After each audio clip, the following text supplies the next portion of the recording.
Hello everyone, this is doctor Satyavardhan, braces and aligner specialist. So చాలా మంది చిన్నపిల్లల parents నా దగ్గరికి కొంచెం భయపడుతూ వస్తుంటారు.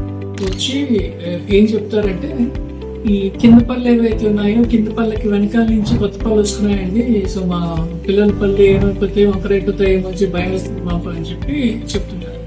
సో యూజువల్ గా it is a normal physiological process for any human being on the earth.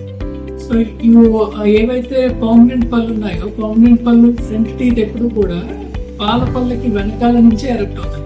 పాల పళ్ళ వెనకాల నుంచి ఎరప్ట్ అయ్యి కంప్లీట్ గా పైకి వచ్చిన తర్వాత ఫ్రంట్ పాల పళ్ళు ఊడిపోయి కొన్నాళ్ళకి మనం మాట్లాడేటప్పుడు పడే టంగ్ ఫోర్స్ వల్ల ఆ పళ్ళు పర్మనెంట్ పళ్ళు కూడా కొంచెం ముందుకు జరిగి రెగ్యులర్ వరుసలోకి వచ్చేస్తాం.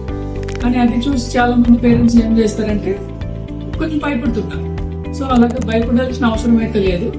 Also, what you should remember is the first consultation with an orthodontist for your kid should be around the age of 6 or 7 years.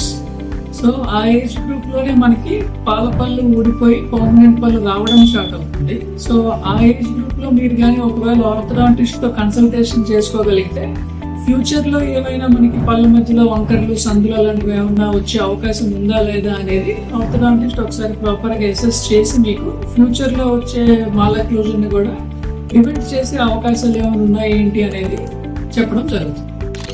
మీ పిల్లల పళ్ళ గురించి ఎటువంటి భయాలు కానీ అపోహలు కానీ ఉన్నట్టయితే కామెంట్స్ లో పెట్టండి, లేదా డైరెక్ట్ గా DM చేయండి.